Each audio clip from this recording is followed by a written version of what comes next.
Good morning. It is wonderful to be with all of you this morning. Thank you for joining us today. Let's see. I'm trying to get all my technical ducks in a row as usual. I hope you had a great weekend and a great week. Hope that you have had time to get out and be outside wherever you are in the world, whatever the weather is, whatever's going on in your neck of the woods. I hope that you have had time to commune with Mother Nature, with Gaia. Hey, Penny. It's so good to see you here, my love. Yay. Um, So today, I just wanted to put out there that I just opened up registration for Mother's retreat called Spiritual Alchemy, and that is taking place at Elohi Retreat Center in the North Georgia Mountains. And that is October 26th through 29th. And I love going to Elohi. It is so beautiful there, so peaceful. It is such a magical place. And one of the things I love about Elohi Retreat Center is that it is dedicated solely to spiritual yoga, self-help, enlightenment kinds of retreats. They don't have, um, they're not doing weddings there. There's no alcohol there. There's no recreational drug use there. Um, you're really there to to commune. They have this gorgeous waterfall and beautiful trail system all through and around the retreat center. I mean, it's just an incredible place. And the family who owns it, they are very special people. I just love working with them. And yeah, and that energy, their energy, what they've created there at Elohi, it starts from their hearts, and their relationship to the land and how healing it has been in all of their lives and how much they love it. And so that's the pervasive energy at Elohi Retreat Center. So for those of you, not just those of you that might be interested in attending Mother's Retreat there, but if you yourself lead retreats and you are looking for an East Coast place to hold a retreat for your community, I highly recommend Elohi, Elohi, Elohee.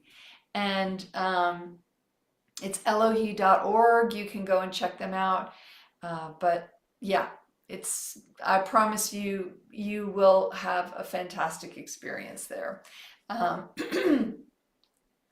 all right, so that's opened up today. And for those of you that are interested in attending Mother's Retreat um, at Elohi, I would encourage you to book soon, because already, oh my gosh, I was a little surprised at the at the avalanche of registration this morning when I opened it up at 9 o'clock. So after this live stream, I'll be jumping right back into that to manage all that. But yeah, so yeah, just to let you all know, my community members, that if you're interested in going, I would encourage you not to wait.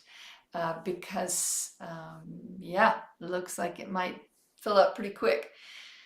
All right, wonderful to see you all here today. Blessings to all of you, my dear ones. Yeah, Barbara, yay, Elohim Mother, yay.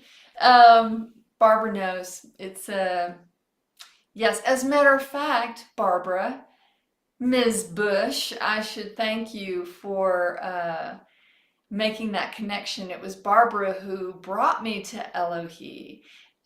She is friends with the owners, and at her urgings, I checked it out years ago and just fell in love with it, and so moved my East Coast retreats right over to there. It was, boy, the minute I was driving up on the mountain, I thought, oh, well, here we are.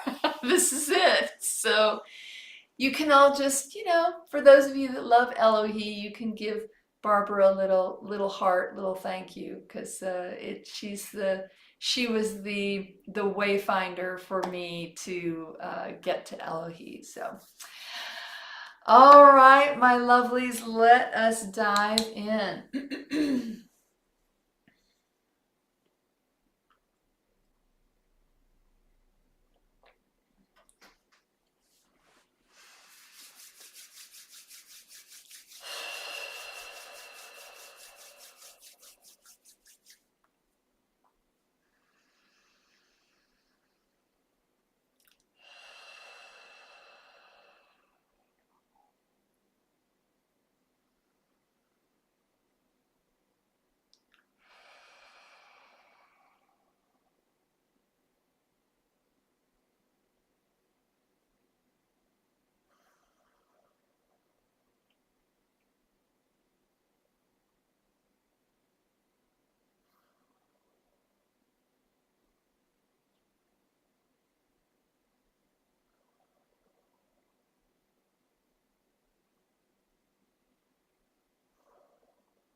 Hmm. Hmm. Hello, beloved ones. It is wonderful to be with all of you today. I thank you for taking the time out of your day or evening or night to join me here and now.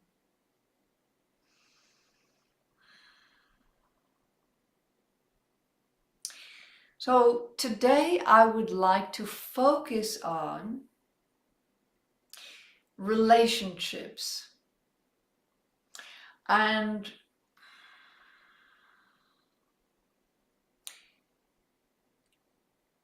some of their different complexities, right?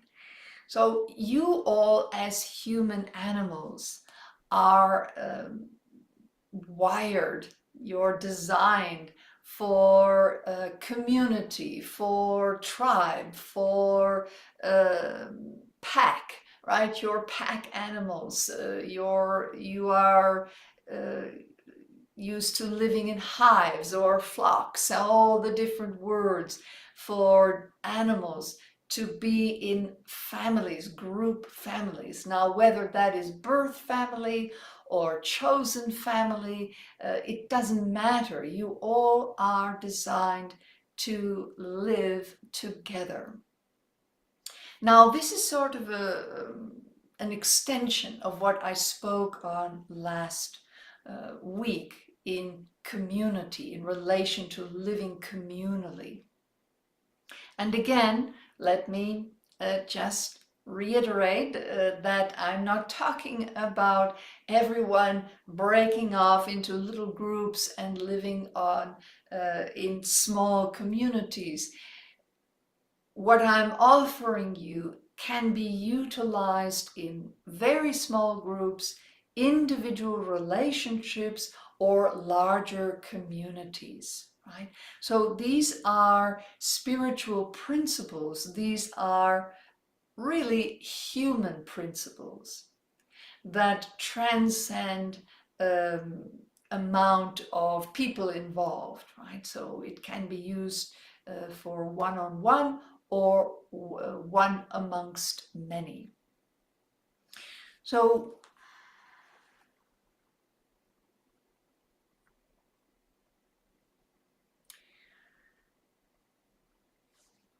in other videos and retreats and private sessions and School of Love online course, I have spoken about this list of things that tend to create problems for you. And those are your opinions, your judgments, your assumptions, your expectations, right? These things are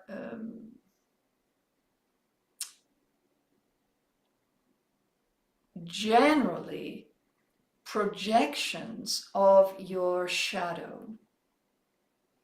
They are the way in which you try to organize, control, manipulate, influence your environment and the people you meet along the way in that environment.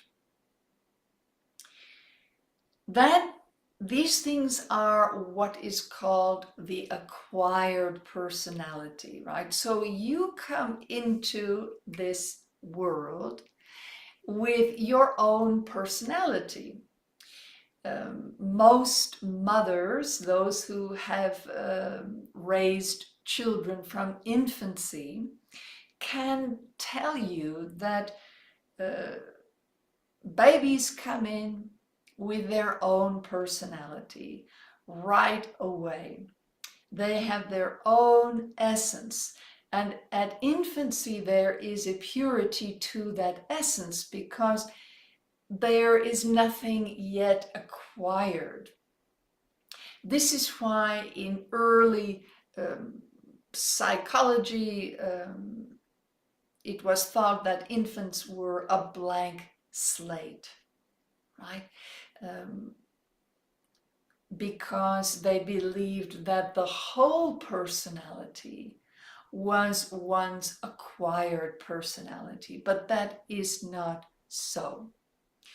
You come in with your own essence, your own personality, whatever is you, and then through the course of your life and interacting with others, you acquire a personality. So the acquired personality has to try to figure out how to combine or articulate, or in some cases override the original personality, the essence of self that you come to this life with.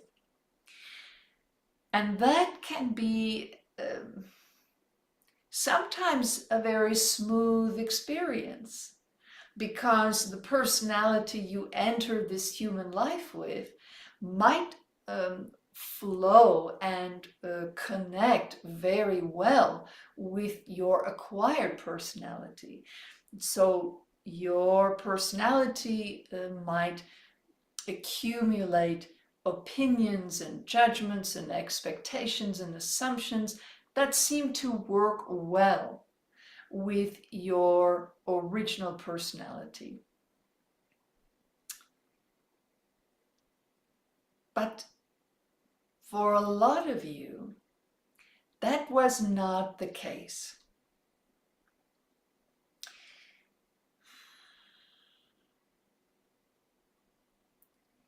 For many of you, that acquired personality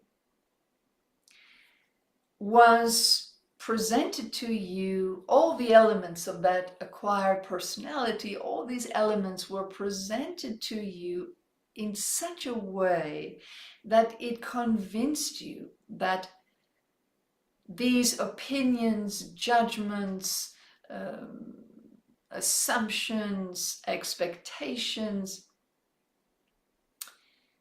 these were the things that were going to give you the safety and security that you craved, that you wanted, that you felt, especially at a young age, that you needed for your survival. So it was a kind of trade-off. You traded your essence, your original personality for your acquired personality, because that acquired personality seemed to offer you the safety and a way of survival that maybe your original personality did not. Or you were convinced that your original personality would not keep you safe, so you acquired a personality that would.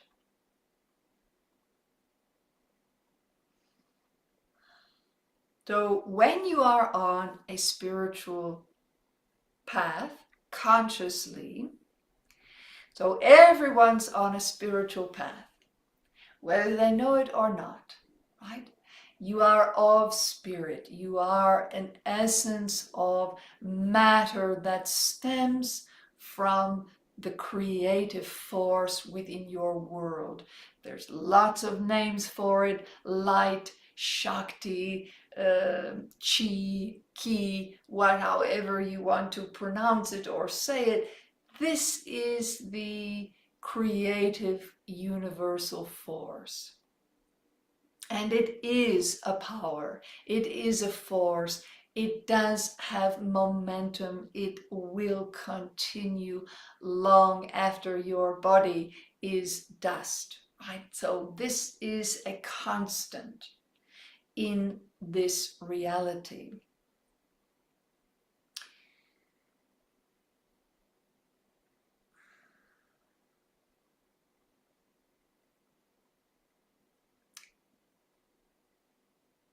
But to be on a conscious spiritual path,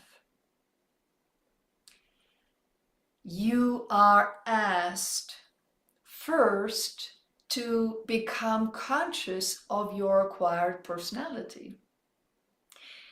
It is often when your acquired personality is not a good fit for your original personality or your essence, your true essence, when those are not a good fit and you've had to force that acquired personality, you've had to force your opinions and judgments and assumptions and expectations onto that original personality to keep it quiet, to keep it repressed. The first steps on a conscious spiritual path are looking at that acquired personality and asking yourself, how much does this acquired personality feed my shadow? And how much does my shadow expand, become more dominant, become more intense, more in the forefront of my life, because I am feeding it through this acquired personality?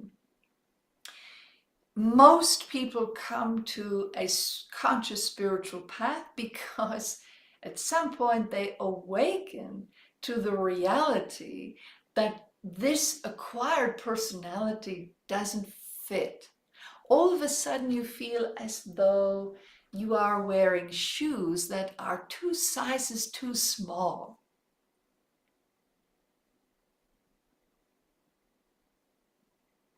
And while you might be able to stand around in them and maybe look quite nice in them, as soon as you start to walk or actually do anything or engage, the pain is too much for you. You can't leave it on. So that acquired personality starts to feel like it just doesn't fit anymore.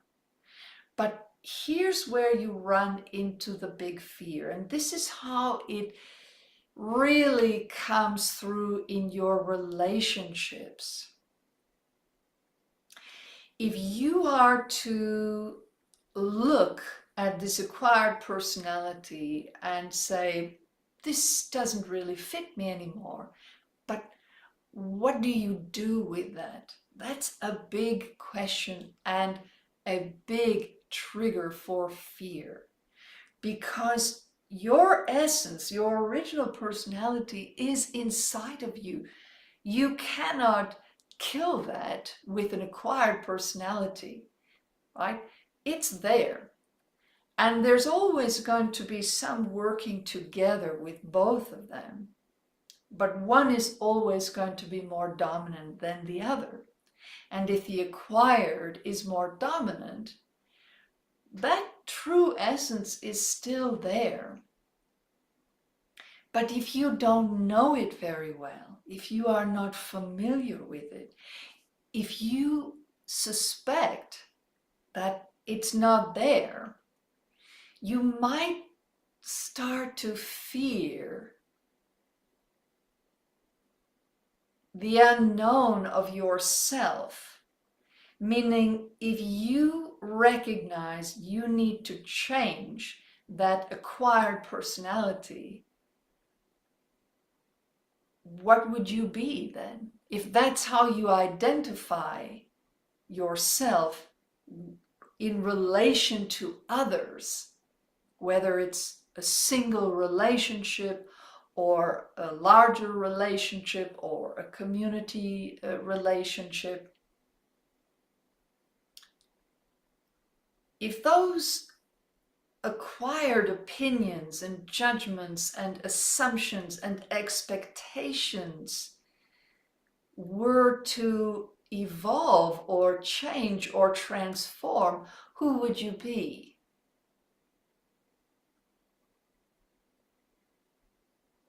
You don't know. And if all those things were to change and transform, how would that affect your relationships? Would they still love you? The single people that are very important to you, maybe a significant other, your parents, your children, your closest friends since kindergarten, will they still love you? What if you were to let go of all those acquired opinions and judgments and expectations and assumptions, and you invited your essence, your original personality to come forth, to be the dominant personality?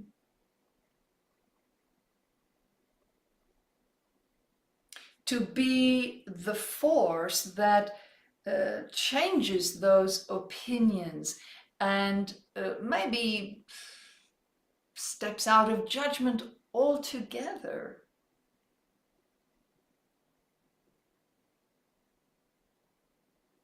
And modifies the expectations so that they are more in balance, more healthy. And maybe stops making assumptions without gaining further information, further clarification, further intuition. Would the people in your life stay? Would they respect you? Would they think differently of you? Would you change the dynamic of your relationship to such a degree that you could not stay in the relationship? Whether it's a significant other, whether it is a job where you are closely interacting with a group of people on a daily basis, that once you start to shift so dramatically, now you don't fit there. Now that career choice, that job, is the shoes that feel 2 sizes too small.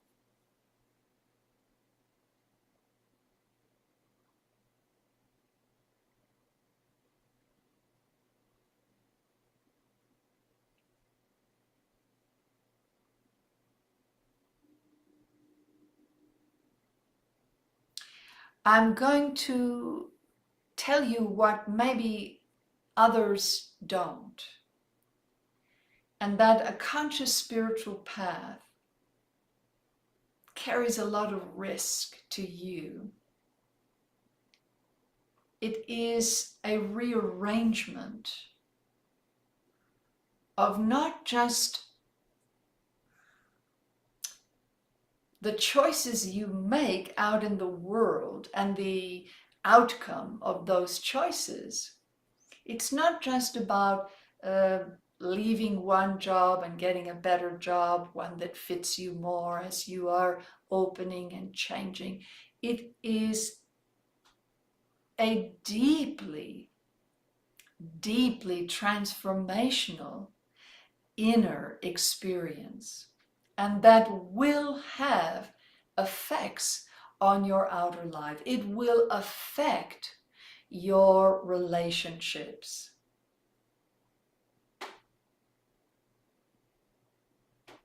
And yet,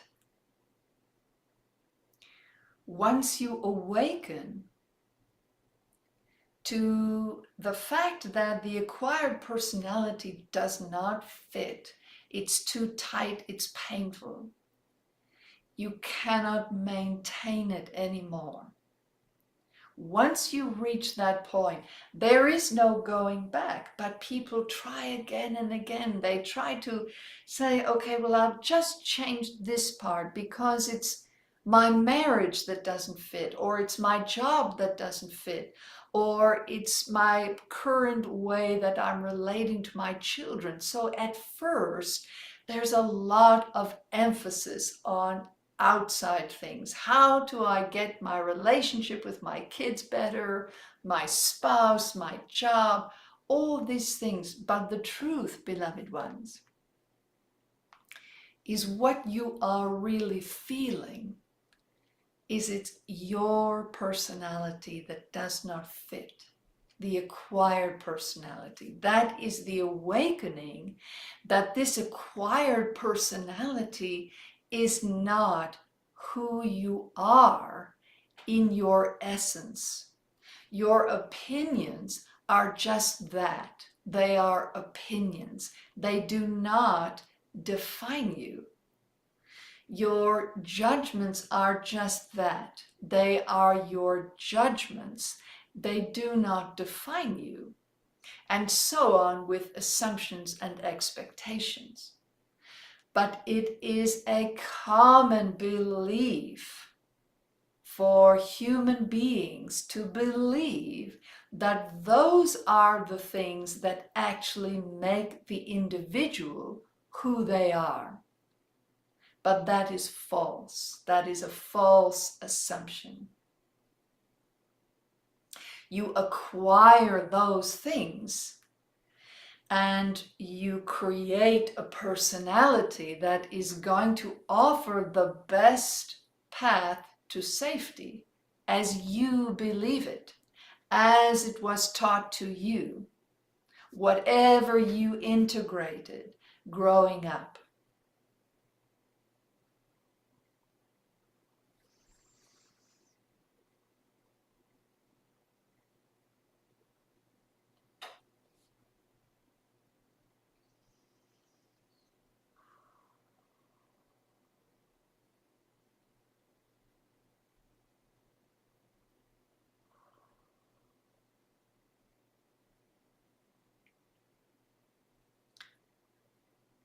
when you feel yourself at this stage, maybe you are well beyond it. But I encourage you to always look to yourself first. What aspect of your acquired personality may be feeling too tight and you are interpreting it as an issue in your marriage, or your relationship to your children, or your parents, or your co-workers, or your friends.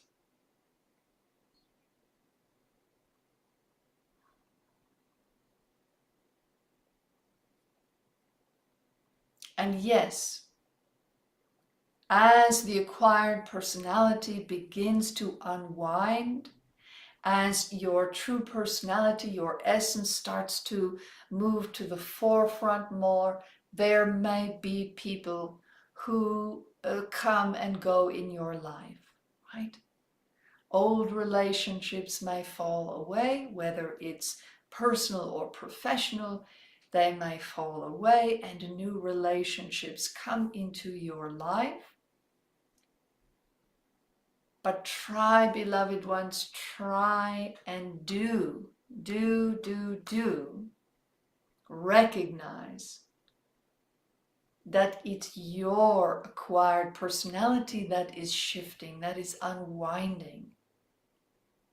Don't make it about them. As you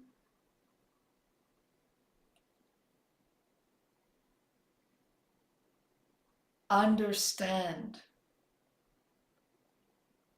your acquired personality, as you make peace with that personality, as you allow it to shift and change, as you call forth your true personality, your essence to the forefront, stay focused on that experience and just allow the change in your energy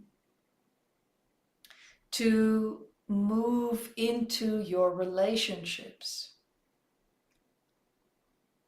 without judgment, to be an active listener to those you are in relationship with, to share yourself honestly with those you are in relationship with, and trust that whatever happens to the changes in the dynamic of your relationships, it will be exactly what your true personality, your essence needs to continue to grow and thrive. And here's the best part, that no matter how painful that transition in your relationships becomes, everyone will grow from your willingness to let your true self become your only self.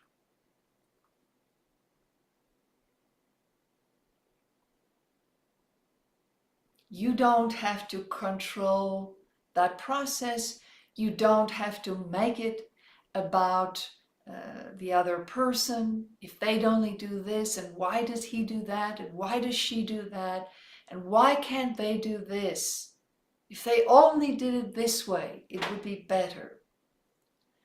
Your power is such that as your true self comes more and more to the forefront, your behaviors, your actions, your choices will create the energy that is needed for change within the collective, because what happens to you happens to everyone, and what happens to everyone happens to you. So if you are allowing your acquired personality to evolve, to change, for some of it to be surrendered, and maybe what is healthy to integrate with your true personality, and you are letting your essence to the forefront, that's going to affect the collective. They will be better for it. Not because you made it happen or you helped the thousands of people, but you allowed yourself to be true to yourself. You took the time to discover what that means. What's too tight? What's not fitting for you?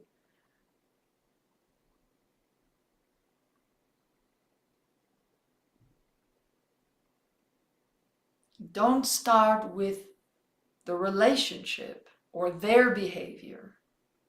Start with your acquired personality. And I promise you, beloved ones, when you allow that to shift, when you focus your intention and your energies on that, whatever's going on in the relationship will resolve itself as a result of your efforts with your assumptions, your expectations, your opinions, and your judgments.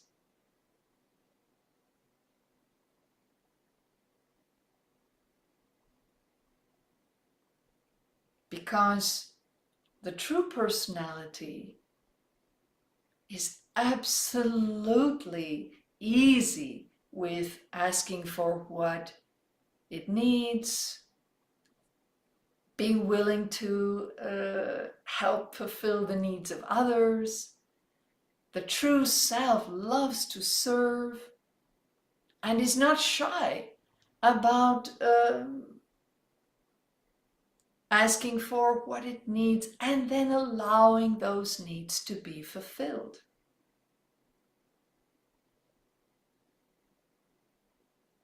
It is only the acquired personality that complicates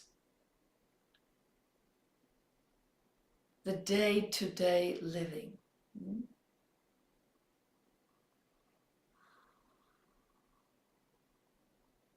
So take this week to sit and feel your way through this. Maybe listen to this a few more times. Let it settle and integrate. Contemplate and reflect on what I have offered today. And just see if maybe that is the origin to your discomfort or your feelings of being in a too tight life and needing more space, right? And what that means without putting it into your relationships or your job or your career. Just keep it in the focus of your acquired personality and see how that settles with you. And invite your true essence, your original personality into those reflections and contemplation periods and see what happens. And of course, as always, I will be there every step of the way. I love you and I am with you always. Namaste.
Hmm. Well. Uh, oh, I'm so glad, Angela. That is really good to hear. I know I have to tell you all, I think she is already leading up to the Elohi retreat. I just, I know I spent the morning tending to the registration stuff, but as she was speaking and teaching, I could feel I could feel the connection. I think she's already introducing some of the concepts that she's going to go really deeply into at the retreat. So I'm like, woo, super excited about that. You are so welcome, Denada, dearest Cher. Oh, thank you, Barbara. Yes, that's a great reminder. Please like this. I don't know if you can like the live stream, but like the video, all that good stuff. You know, all that good stuff. My boyfriend ex was trying to steal. Huh. I had a dream my boyfriend's ex was trying to steal his motorcycle. Well, okay, that's an interesting dream. Um, you are so welcome, Bronislav. Hey, Tiffany. So glad to see you here. Well, Tiffany, I hope that you can join us on a retreat someday as well. So, that's actually a really good point. I have folks in my community that have a Mother Mary retreat savings account. It's easy to think that, someday you'll just have this kind of chunk of money where you can just go on a retreat. And sometimes that happens. Definitely that happens. But I have found that um, setting aside a little bit of money every week or once a month or however you work with your finances um, can make a huge difference. And in just a year, or maybe two, all of a sudden that money to go on retreat with Mother is there. And because I do them all the time, and definitely the in-person retreats, the price, of course, is really varied, no doubt. But if you were to save up, say, a few $1,000s, that would probably cover, most likely an Elohi retreat with flight. So yeah, I mean, it's definitely something to think about if you start setting aside your money and all of a sudden you have a few $1,000s in that Mother Mary savings account and boom, there you go. You can come on retreat. And so we would absolutely love to have any and all. You are so welcome, Jane, my love. Yes, I so welcome, my dear. Yes, Amelia, great point. You're absolutely right. This is a very important aspect to defining boundaries. Well said. I appreciate that. It's true. Yep, Barbara, absolutely.